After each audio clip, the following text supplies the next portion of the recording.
सहज मार्ग के सभी अभ्यासियों को प्रणाम। आज जो संदेश हम आपके सामने लेकर आए हैं, यह संत कस्तूरी ने विजयवाड़ा में 16 मार्च 1999 में दिया था और इसका शीर्षक था प्रेम का वास्तविक अर्थ। इसमें संत कस्तूरी हमें बता रही हैं कि असल में प्रेम का अर्थ क्या है। क्या मनुष्य से जो लगाव करता है वह प्रेम है, या जो प्रेम हम ईश्वर से करते हैं वह असल प्रेम है।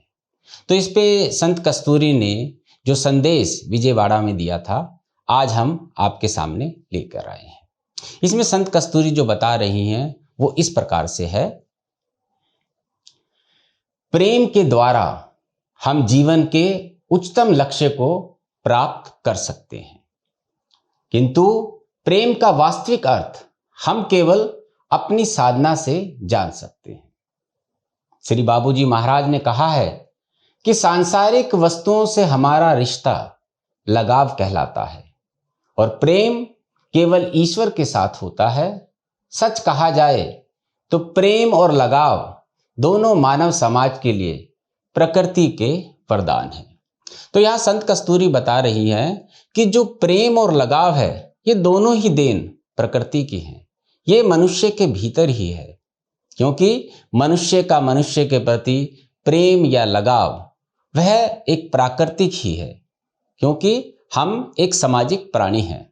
इसके बाद संत कस्तूरी बताती हैं, परिवार में एक शिशु के जन्म लेने के बाद हम उसे परिवार के सदस्यों के साथ रिश्ते बताते हैं, जैसे पिता, माँ, भाई, बहन इत्यादि, और वह उसी प्रकार उन्हें संबोधित करता है।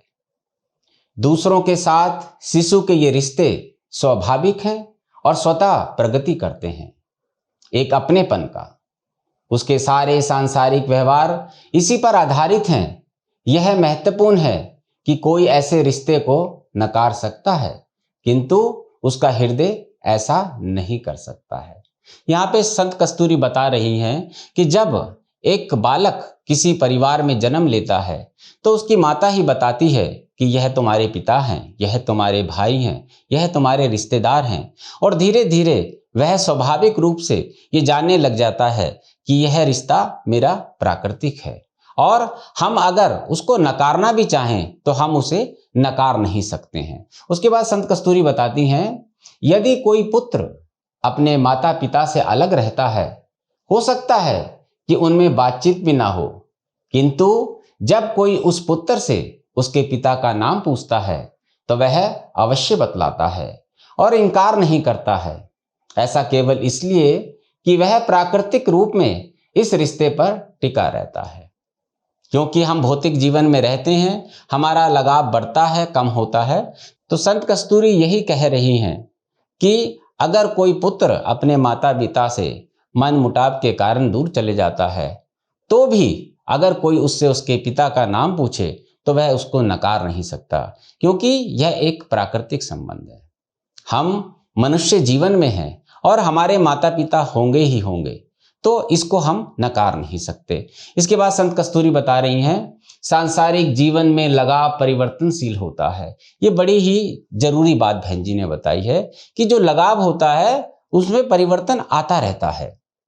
जब किसी वस्तु की उपयोगिता समाप्त हो जाती है और उसका स्थान जब कोई दूसरी वस्तु ले लेती है, पहले के साथ लगाव समाप्त हो जाता है। थोड़ी देर के लिए ही भले यह दर्दनाक हो, उपयोगिता, मूल्य और पसंद के साथ लगाव बदलता रहता है। यहाँ संत कस्तूरी एक बहुत ही जरूरी बात हमें बता रही हैं कि मनुष्य का मनुष्य से जो लगाव है वो 3 बातों पर निर्भर है, और वो 3 बातें क्या हैं?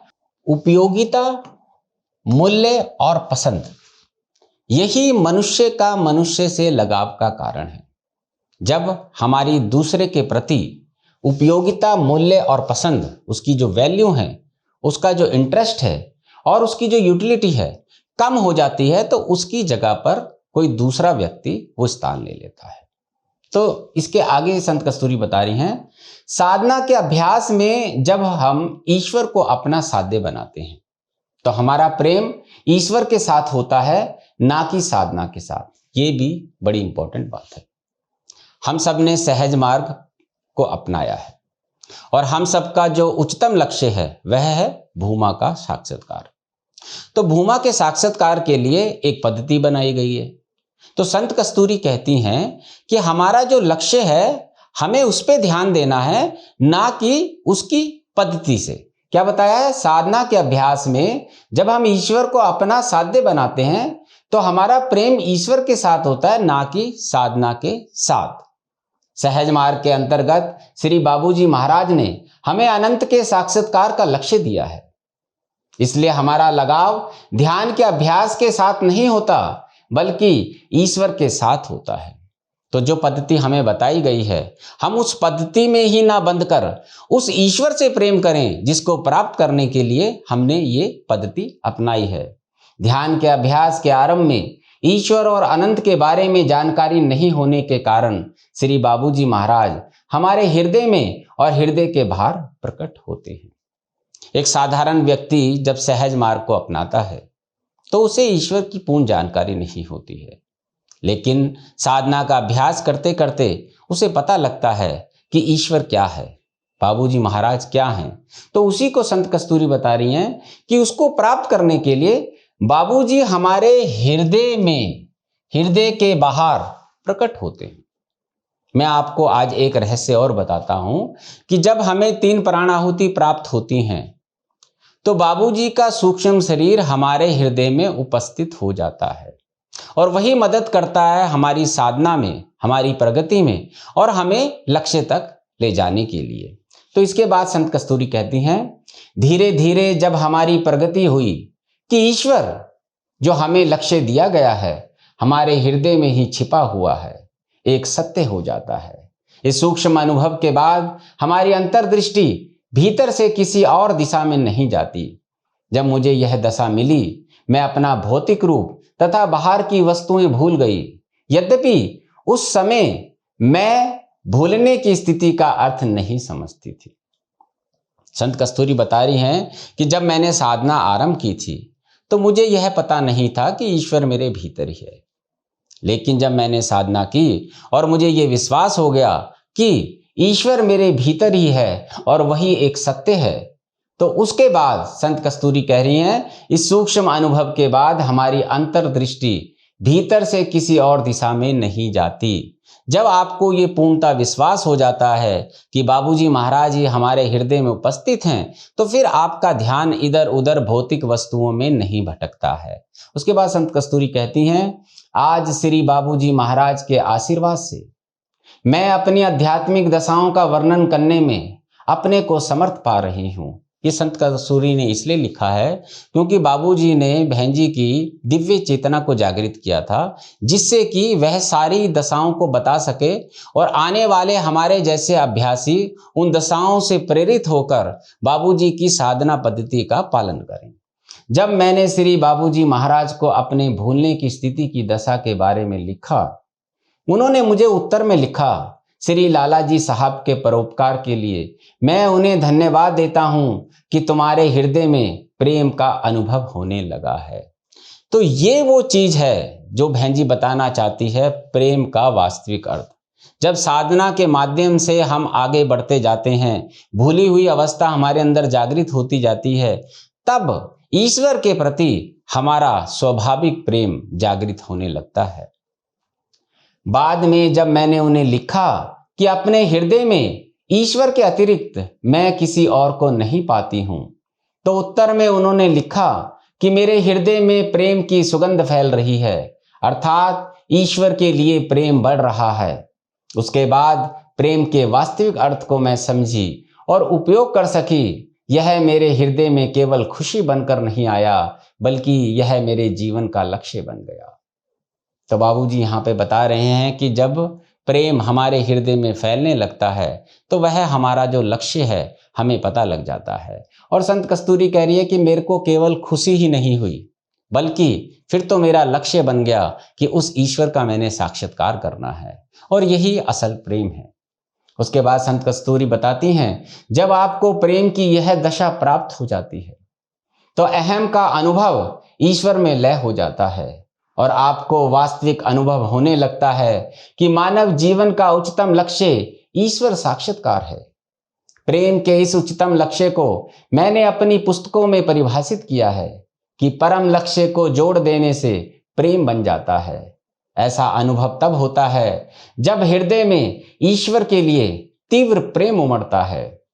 इसके बाद ही मैं जान सकी कि श्री बाबूजी महाराज हम लोगों को सदा साथ रखते हैं। तो यहां पर संत कस्तूरी बता रही हैं कि जब हम अपने जीवन के लक्ष्य को उस ईश्वर साक्षात्कार से जोड़ देते हैं तब वह प्रेम बन जाता है। यहां पर संत कस्तूरी हमें बता रही है कि प्रेम किया नहीं जाता है, ईश्वर से प्रेम स्वतः ही पनपता है। कैसे? जब हम अभ्यास करते हुए आगे बढ़ते हैं।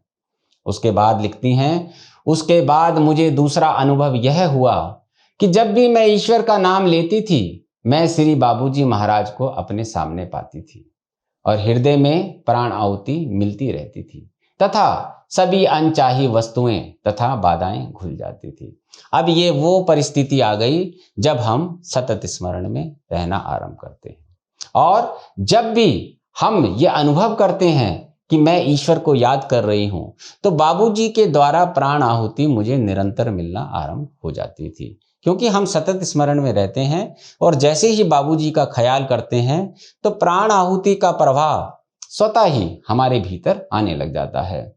उसके बाद अभ्यासियों को भी ऐसी सुंदर दशा मिलती है कि ईश्वर की उपस्थिति के बदले उन्हें श्री बाबूजी महाराज की उपस्थिति का अनुभव होने लगता है।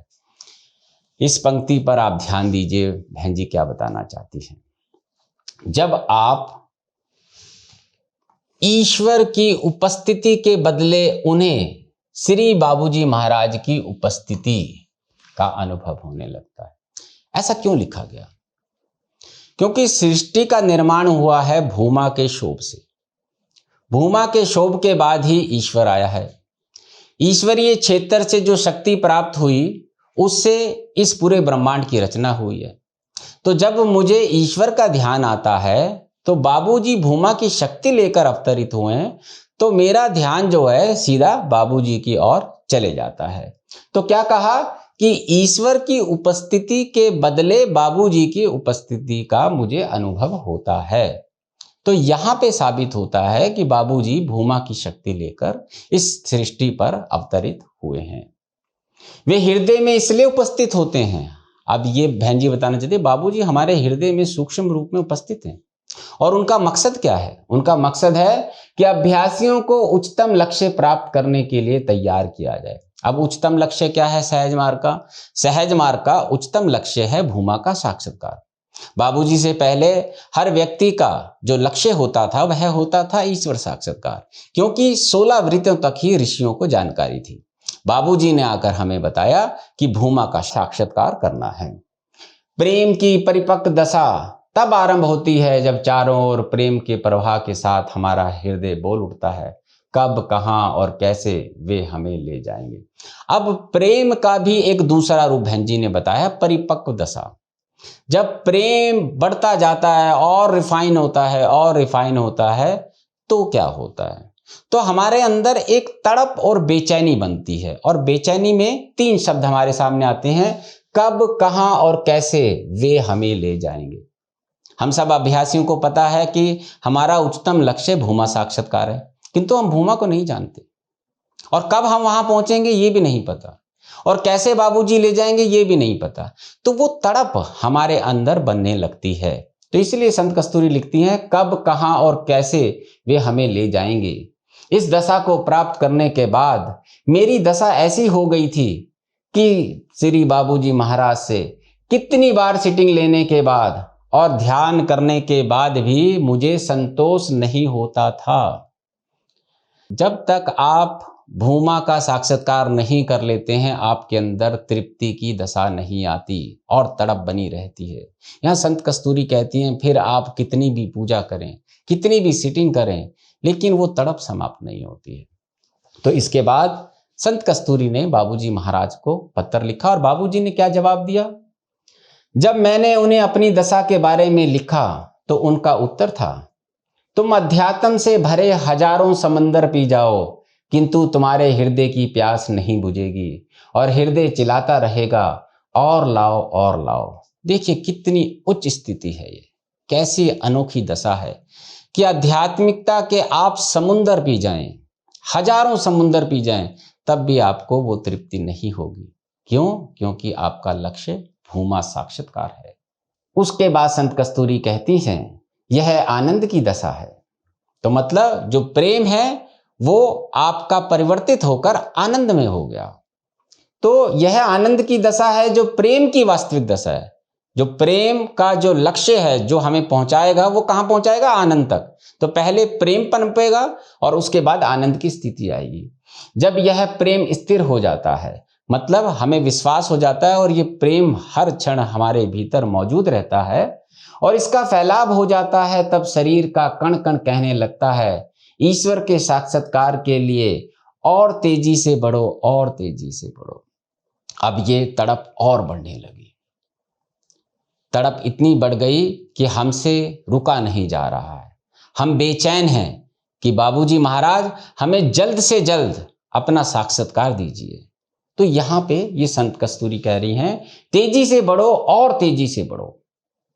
अब श्री बाबूजी महाराज का प्रेम देखें, फिर क्या होता है जब इस प्रकार की तड़प अभ्यासी में आ जाती है।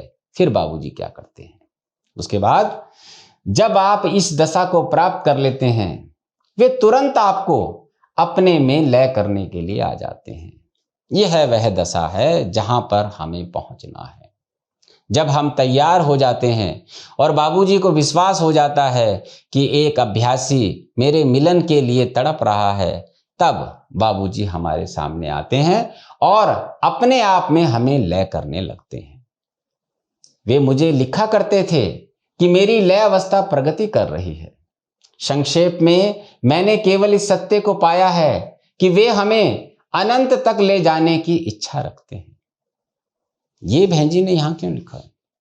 क्योंकि बाबूजी के अवतरण का कारण ही यही है कि समस्त मानव जाति को ईश्वर का साक्षात्कार कराना है और वो हमारे हृदय में मौजूद होकर हमारी मदद करते हैं कि हमें उस भूमा का साक्षात्कार कराना है और अनंत तक ले जाना है। अनंत का अर्थ है अल्टीमेट भूमा, और सहज मार्ग का जो उच्चतम लक्ष्य है वह है भूमा का साक्षात्कार। वे अंतिम सत्य हैं। वे मतलब बाबूजी अंतिम सत्य हैं, मतलब बाबूजी ही भूमा हैं, क्योंकि वो भूमा की शक्ति लेकर अवतरित हुए हैं। वे अंतिम सत्य हैं और इसके लिए लगातार अथक परिश्रम कर रहे हैं कि हर मानव प्राणी में प्रेम की तड़प पैदा हो। केवल बाबूजी की सहज मार्ग पद्धति का पालन करना है। सारा काम बाबूजी कर रहे हैं, क्योंकि बाबूजी का संकल्प है हम सबको भूमा तक ले जाने का। आप सभी लोग उनके दिव्य कार्य हेतु भाग्यशाली बने और अपने जीवन काल की छोटी अवधि में उच्चतम लक्ष्य को प्राप्त करने का अवसर पाएं। इसलिए अपने दिव्य शोध के द्वारा उन्होंने इस विधि को बहुत ही सरल बना दिया है। यही उनका मिशन है। हम सभी को इस बात के लिए तत्पर रहना चाहिए कि उन्हें हम लोगों पर कार्य करने का अवसर मिले। बाबूजी की बताई हुई सहज मार्ग पद्धति का पालन करें और हम अपने आप को तैयार करें कि बाबूजी हमें स्वीकार करें और जो उन्होंने संकल्प लिया है उसी संकल्प के अनुसार हम अभ्यासियों को भूमा का साक्षात्कार कराएं। आप लक्ष्य को याद कर तथा अपने बाहरी मुखी जीवन को नियमित कर इसे प्राप्त कर सकते हैं। अब यहां पे लिखा है बाहरी मुखी जीवन को नियमित। होता क्या है कि हमें सहज मार्ग पद्धति का पता भी है, हमें उच्चतम लक्ष्य का भी पता है, लेकिन हम अपने आप को भौतिकता से अलग नहीं कर पाते हैं। हर क्षण हम यही सोचते हैं कि मैं ही सब कुछ कर रहा हूं, किंतु हमारी व्यवस्था बाबूजी चला रहे हैं। एक पुस्तक में लिखा है कि सृष्टि का जो भी पत्ता हिलता है वह बाबूजी की इच्छा से हिलता है। ये क्यों कहा गया है? क्योंकि भूमा की शक्ति से ही इस ब्रह्मांड का निर्माण हुआ है। तो जब ब्रह्मांड का निर्माण भूमा की शक्ति से हुआ है, तो क्या वह भूमा की शक्ति हमारी रक्षा नहीं करेगी?